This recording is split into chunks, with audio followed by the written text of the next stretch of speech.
Hello Sagittarius, thank you for joining me for your weekly forecast for week commencing the 22nd of May. There's a real sense of excitement for you this week because late last week the Sun moved into your sector of relating.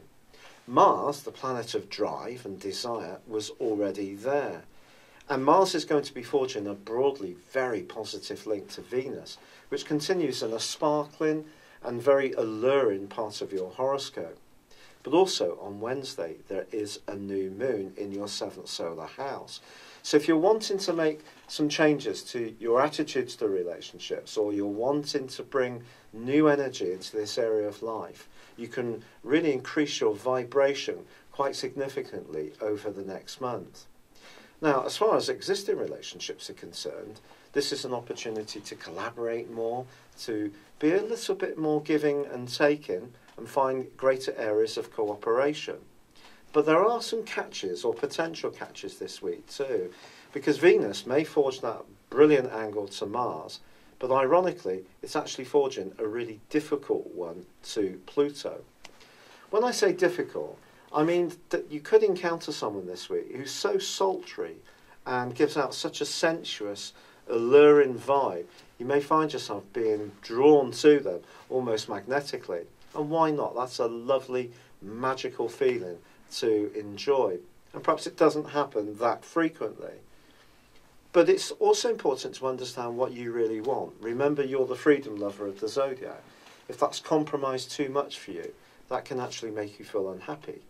On the other hand, perhaps it's you who's going to move towards someone that you're drawn to. And if you do, the chances are you can say all the right things. But again, just try to stay mindful of what they may gain from you and what your true motives are. But there's another influence at play here, and that sees an inconjunction or a quincunx between Pluto and Mars. These are the two joint rulers of Scorpio, so you would imagine they're a very passionate combination.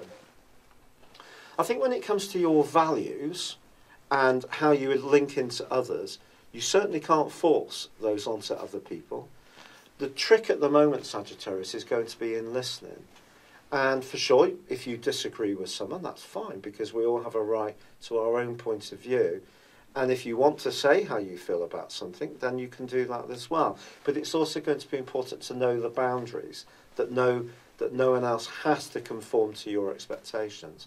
If you bear those two things in mind, I think you will do absolutely fine. There is also, by the end of this week, a great link between Mercury and Neptune. Neptune has been a very hazy influence around your home and emotional life since 2012. This link with Mercury, certainly if you're someone who's quite creative, might be around hobbies, it could be around decoration, it could possibly be around some kind of home-based business. Well, this can be a time when you can actually come up with some very fine ideas in that regard, and ones that could have some kind of practical dimension that you can use. But if you do need to reach out to people, communicate, interact, compete, this is going to be a sensational time for you. It's been a real pleasure being with you. Thank you for joining me. Good luck, and goodbye for now.